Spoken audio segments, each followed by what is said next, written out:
Hello and welcome. My name is Raj Persaud. I'm a consultant psychiatrist based in private practice in Harley Street, London, and I'm delighted today to be joined by Hugh Middleton, who's the author of a new book just being published called Psychiatry Reconsidered: From Medical Treatment to Supportive Understanding. Hugh Middleton has been an NHS Consultant Psychiatrist for more than 20 years. He's also an academic at the University of Nottingham in the United Kingdom, where he teaches social science undergraduates and PhD candidates, medical students and doctors. He's held an academic post for over 20 years, but for the last 10 years his academic post has been in the School of Sociology and Social Policy. He's also been a consultant psychiatrist working at the NHS throughout that period. So Hugh, congratulations on the book. It's a fascinating read, and it's a very easy read, and I think it's possible to finish it in one sitting, which I think is a recommendation for many books. Basically, one way of thinking about your book is it offers what could be described as a trenchant critique that contemporary psychiatry is in deep trouble. Can you give us a brief overview of that critique? I think deep trouble is possibly possibly an over-dramatic way of putting it, but I do feel, and I feel this quite strongly, that psychiatry has a number of difficult questions to ask of itself.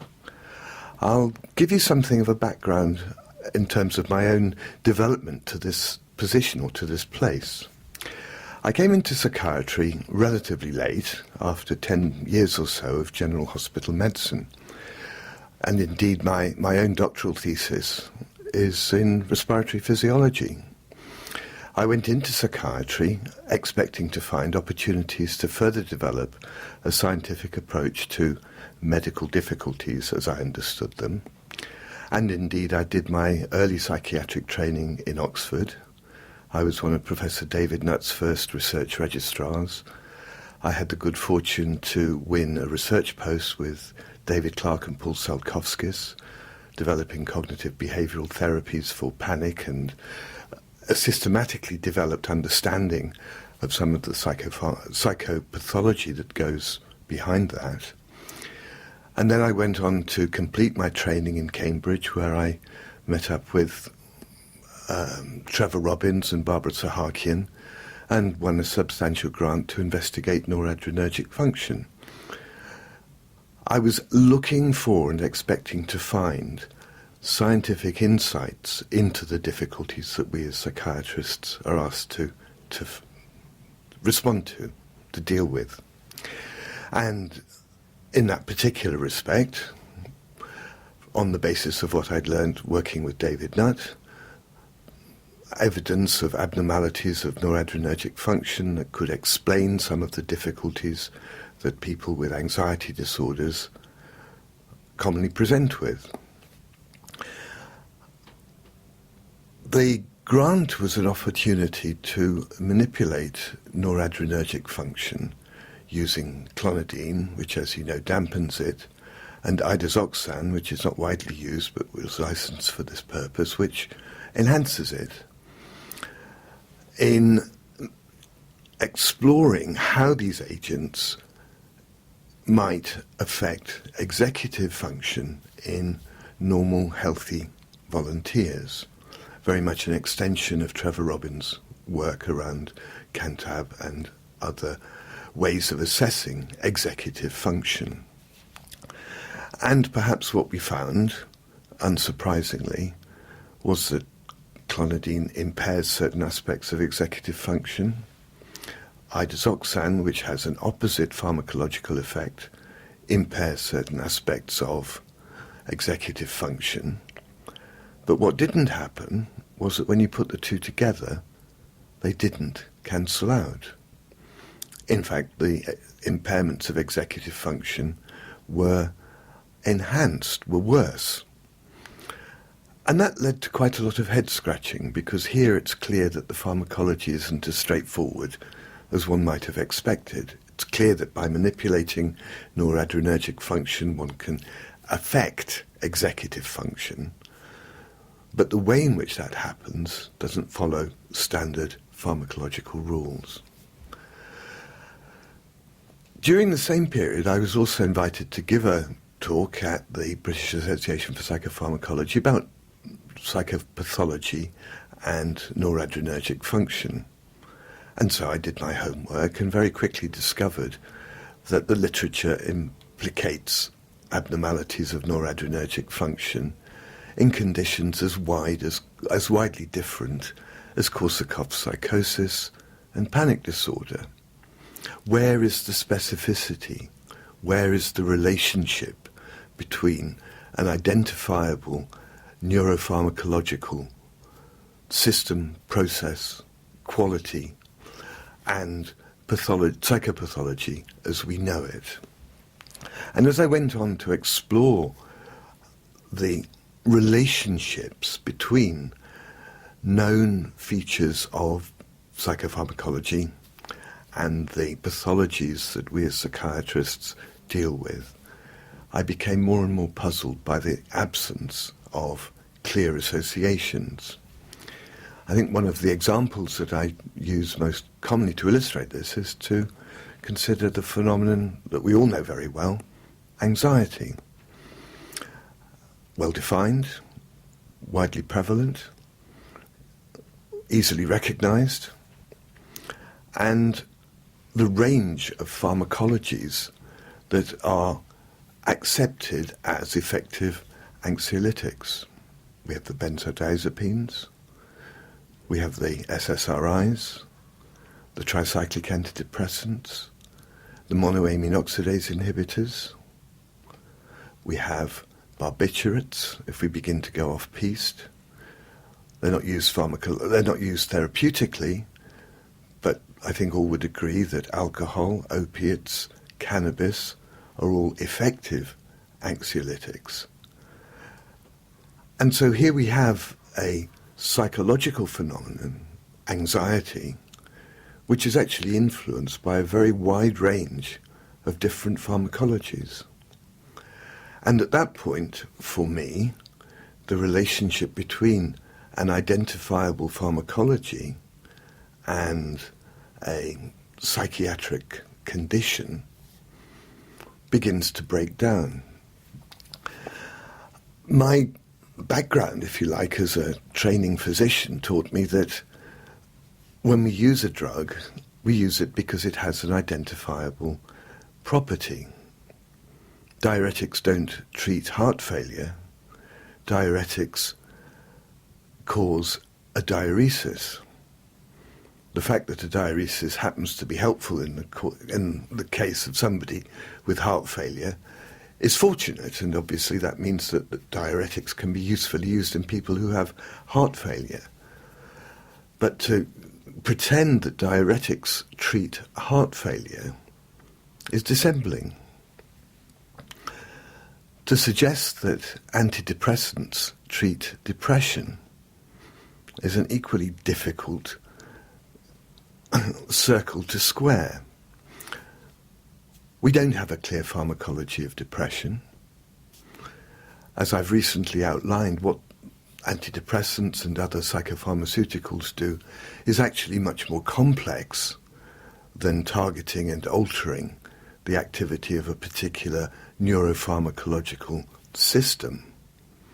And so we wind up with a state of affairs in which we are giving agents which have very ill-defined effects in the treatment of conditions that we don't understand from a pharmacological point of view.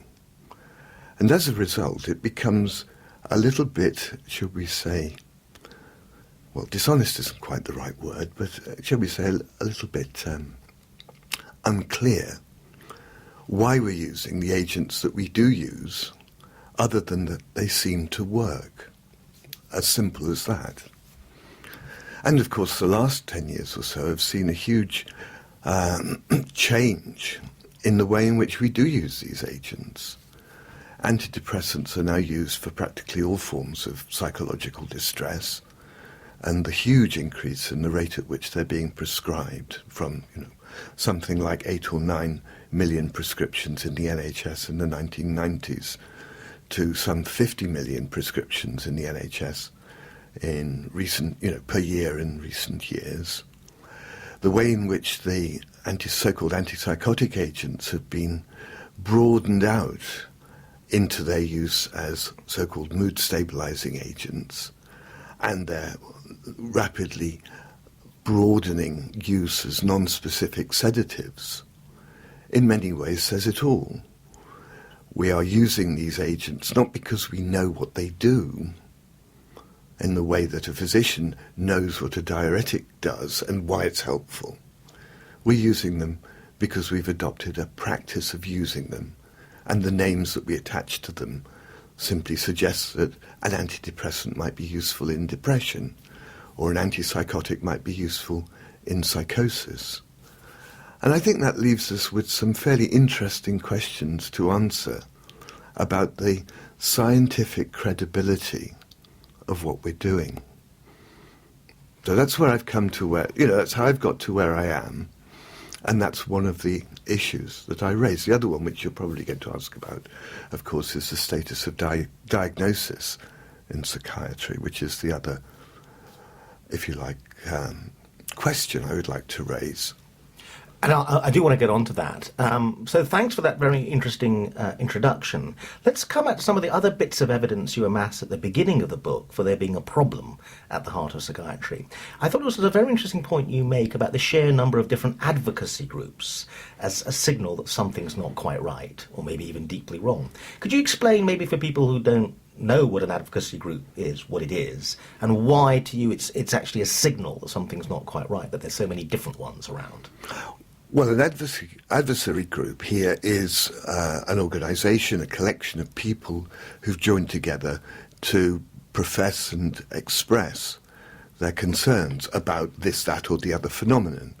And in this particular case, express and share their concerns about experiences service users may have had of mental health services. And express very often criticisms of the nature and quality of those experiences. There's nothing new about this. I forget the precise dates, but there were advocacy groups.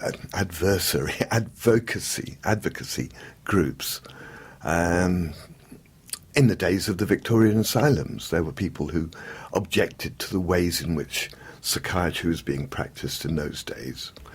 But we see a large number of expressions of discontent about the nature and conduct of psychiatry in the form of many large and much smaller groups. Most towns or cities have their own group of service users who may join together to share their concerns. At the other end of the spectrum, we have the Mental Health Foundation, we have Rethink, we have Mind, all of which present themselves as the voice of the service user, as if the service user has to find, develop and provide for themselves an opportunity to express their view where it might be different from that of the practitioners and those providing the services. We don't find this amongst people with heart disease. We don't find this amongst people with cancer. We don't find this, to any great extent, amongst other groups of patients who, on the whole, are supportive and encouraging of what the profession and services do. Whereas in our business, we find quite a lot of critical voices amongst those that use our services. So maybe one way of summarising that is it seems as though the consumer or the customer or the patient isn't happy with what's being delivered. And at the other end, you also go into the recruitment crisis in psychiatry as a signal that something's not quite right. So could you say a bit about that? It looks like junior doctors or medical students are running screaming from the room at the prospect of being a psychiatrist. Well, again, I wouldn't put it quite as dramatically as that. And of course, there's nothing new about this. I mean, I make reference, don't I, to Sir Dennis Hill's talk back in the late 1950s, where he draws attention to recruitment difficulties in psychiatry. And I think the figure was that only 3.5% of medical school graduates expressed an interest in psychiatry as long ago as then. And the sad thing is that despite our attempts to rebrand psychiatry as a full member of the family of medical specialties over the last 50 years or so, we haven't shifted that figure at all. It's still a figure well below 10% of medical school graduates expressing an interest in psychiatry. And as a result, we have unfilled posts, we have large numbers of locums, and in some places we have a dissatisfied workforce. Dennis Hill drew attention to the fact that one of the difficulties might be that psychiatry doesn't present itself honestly. By presenting itself as a scientific endeavour,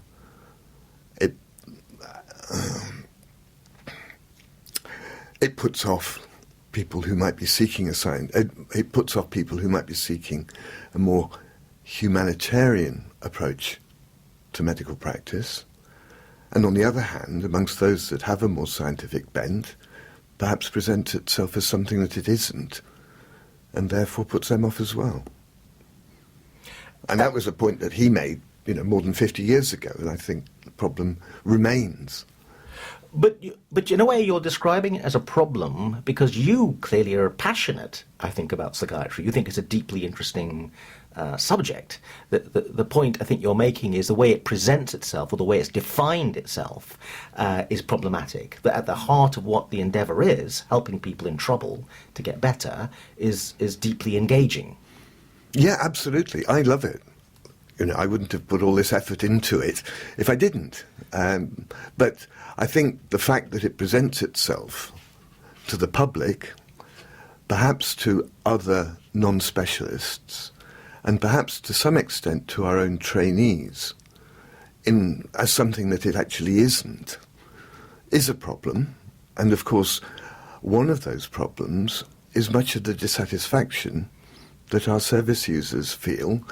And even if it's not expressed as straightforward dissatisfaction, much of the frustration that many of our everyday, I'll use the word customers, experience when they encounter something that can't provide as clear-cut answers as they expect from a physician or a surgeon or an obstetrician.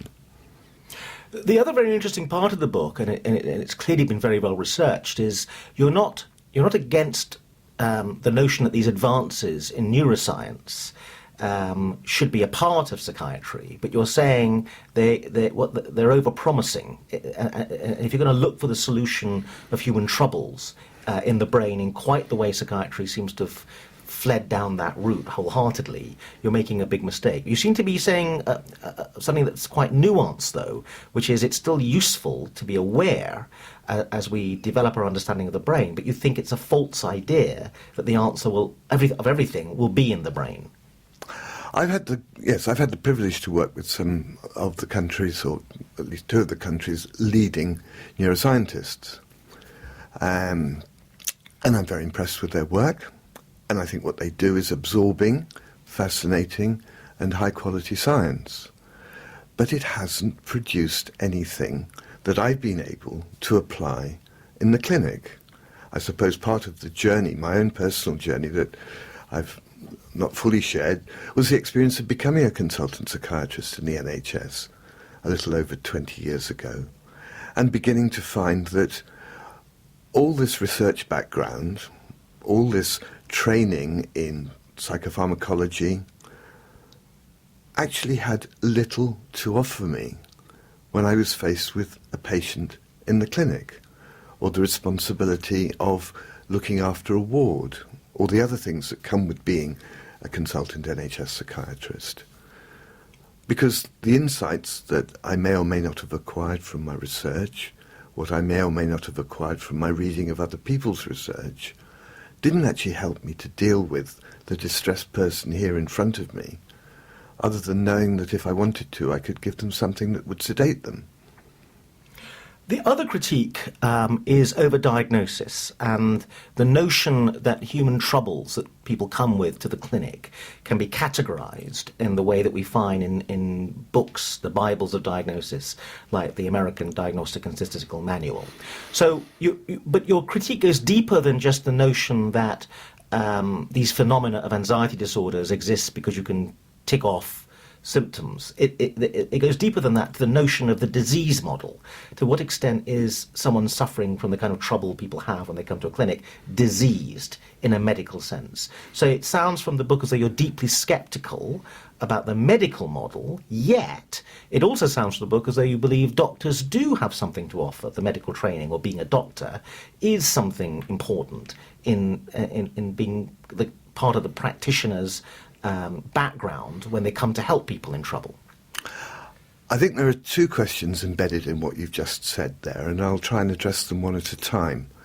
The first is the use of the word diagnosis in our business.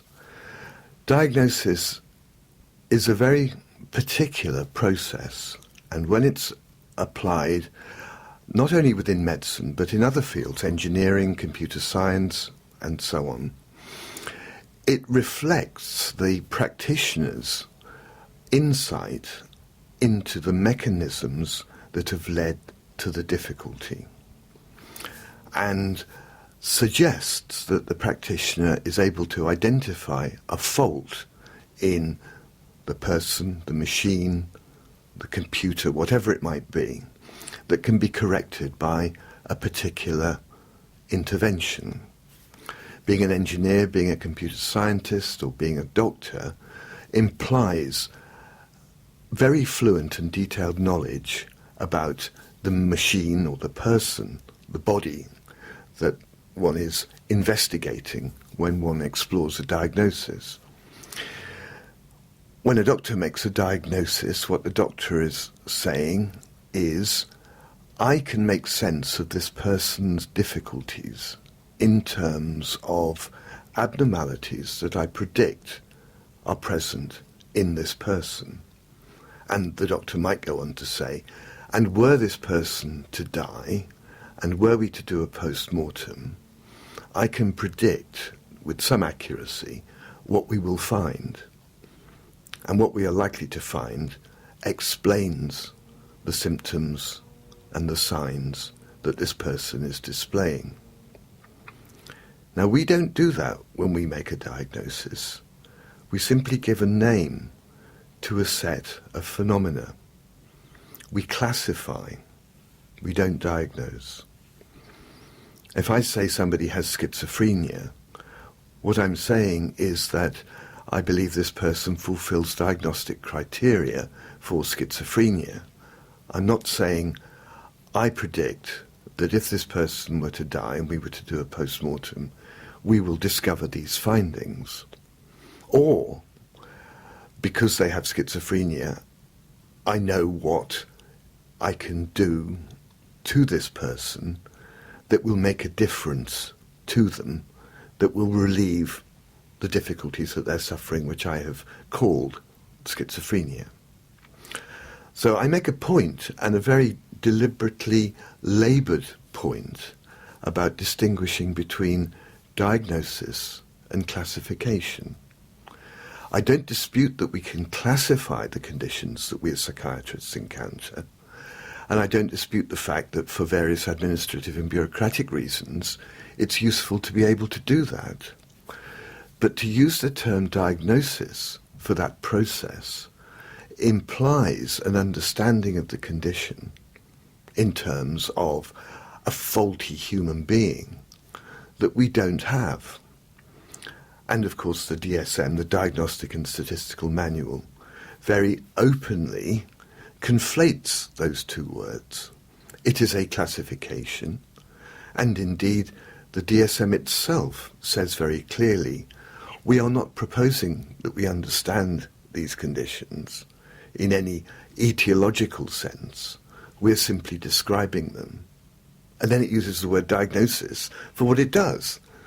And then in the ICD, of course, which is an international classification of diseases, it then uses the term disorder rather than disease for the chapter that refers to mental and behavioural disorders, and then uses the word diagnosis within that chapter. And I'm arguing for a much clearer distinction between the process of classification, which DSM and ICD do very effectively, and diagnosis which implies a level of understanding of the condition that I believe we don't have, but which leads to expectations amongst our clientele that we do know more about the illnesses or the conditions that we're dealing with than we actually do. So that's, question number one of those two. That's diagnosis and classification. And you'll have to remind me what the second half of your question was. Well, in a way, we're going to come on to that, because let's summarise the first half of the book, which is a trenchant critique of many things that aren't working well. The patients aren't happy, the basic medical model, that the notion that we have a clear understanding of the pathology, that these are diseases, and that we have treatments that tackle the disease in a specific way. All of that is deeply problematic if we think about it rigorously. So there's a lot of problems. And again, the chapter on drugs and the way they actually work is an excellent introduction to anyone who wants to get a handle on that. Let's move more rapidly, though, to this proposed solution, what you'd like to advocate as what can be done about these difficulties. Because at every level, you seem to be arguing there's a problem with the psychiatric model as currently practiced. So what's your solution? Gosh, I wish I knew. And I suppose one of the important things that we haven't touched upon is a view that we are on a journey. I may be critical of contemporary psychiatry, but I think it's important people understand that I'm happy that it's better now than it might have been 50 or 100 years ago in terms of the extent to which we incarcerated, brutalized, and in other ways oppressed our clientele. I'll go on record to say I'd rather take Prozac than spend my life in a Victorian asylum, for instance.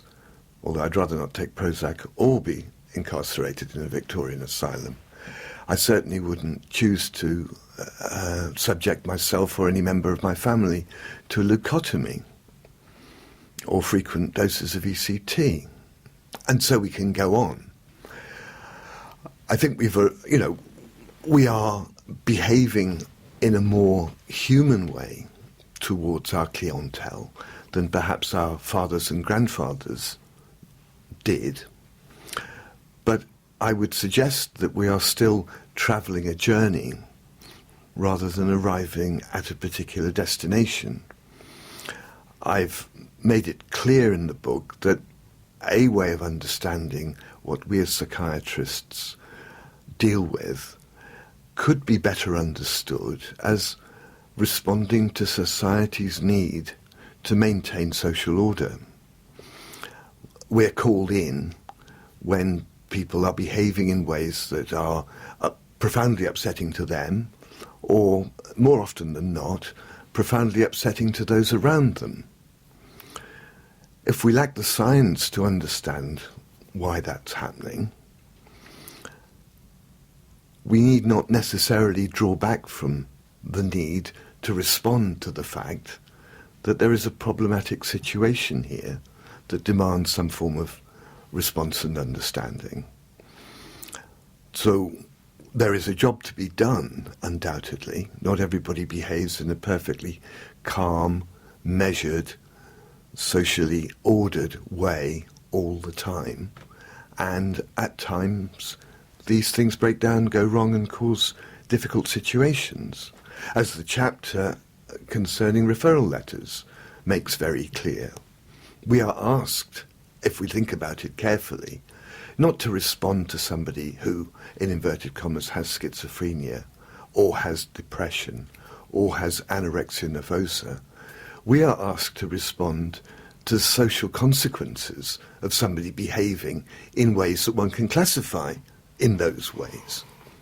And a way forward, I think, is to find opportunities to further understand and explore how human beings live together, what does and does not disturb them, and what perhaps better ways of responding to disturbances of that might be.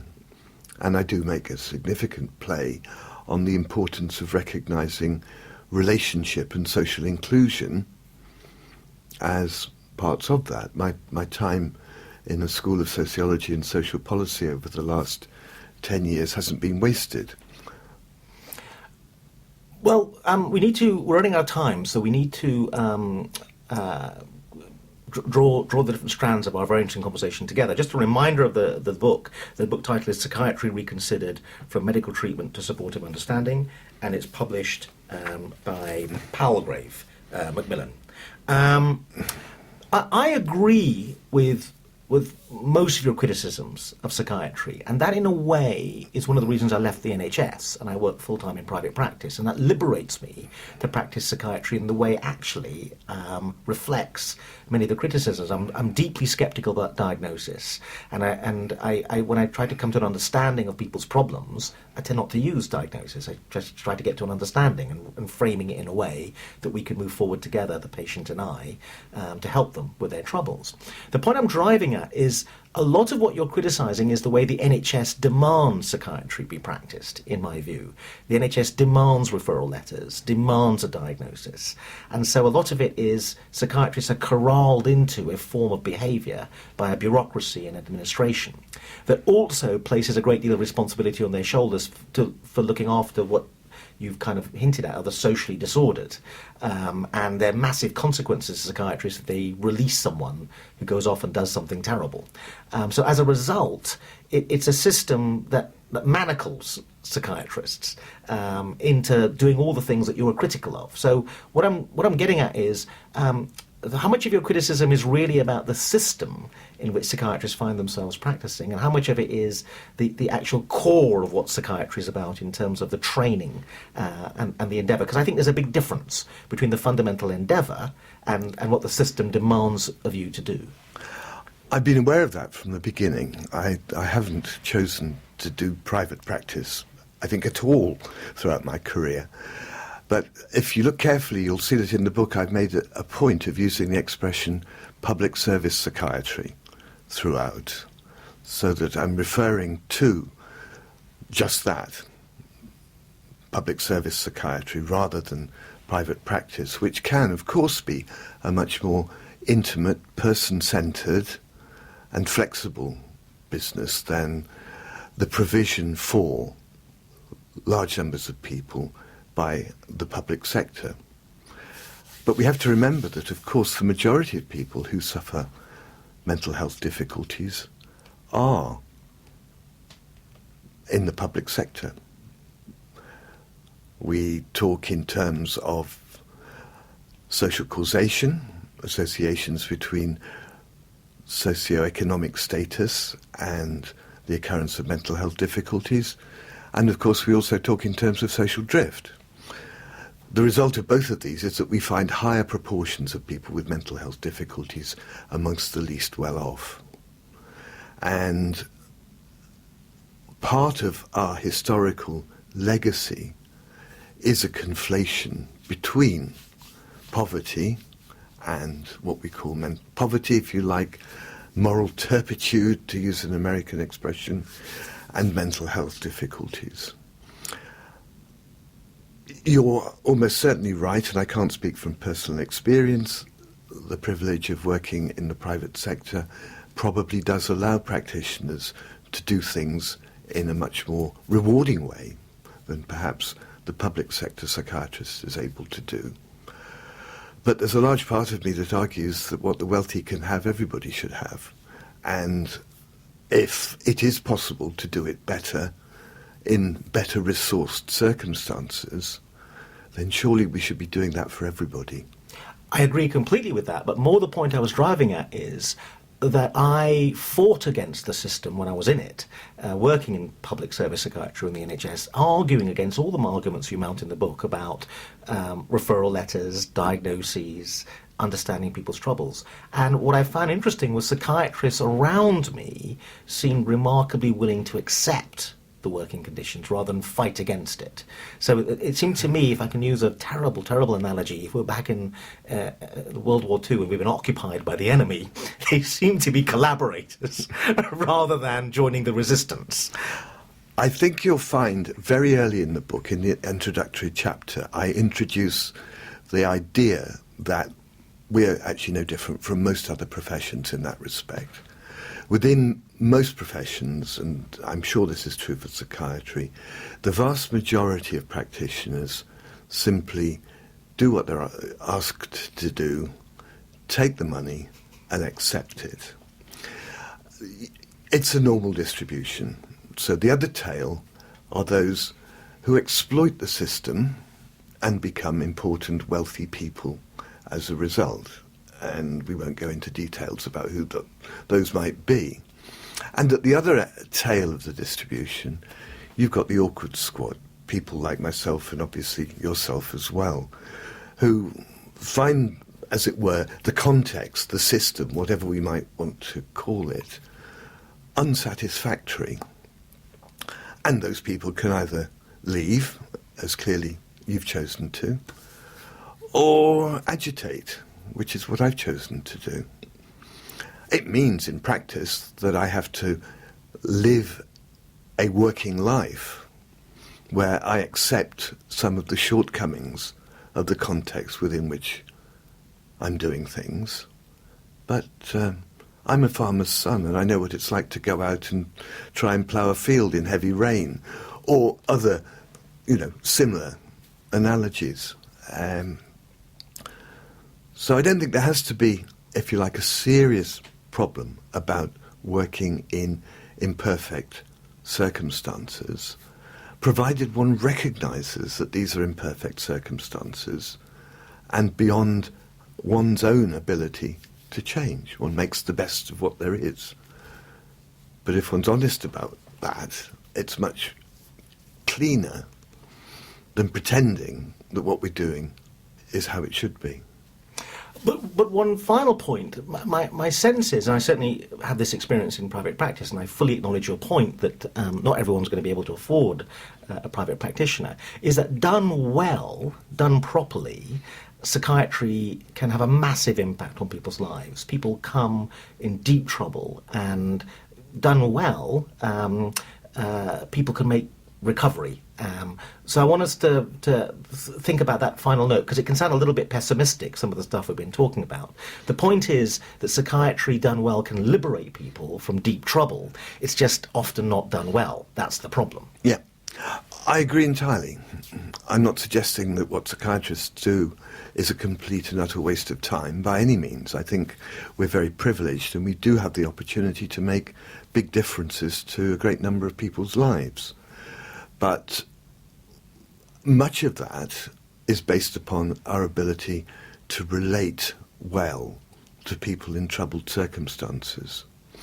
And I would argue very strongly that public service psychiatry needs a lot more of that. But we have difficulty finding access to psychological therapies. We can't fund open dialogue as widely as we would like to. And the list would grow and grow if I continued with it. I do what I can. I write about it and try and get these ideas across to as many people as I can. Well, Hugh Middleton, thank you very much indeed for talking to us today. The title of the book, again, is Psychiatry Reconsidered, From Medical Treatment to Supportive Understanding, and it's published by Palgrave Macmillan. Hugh, thank you.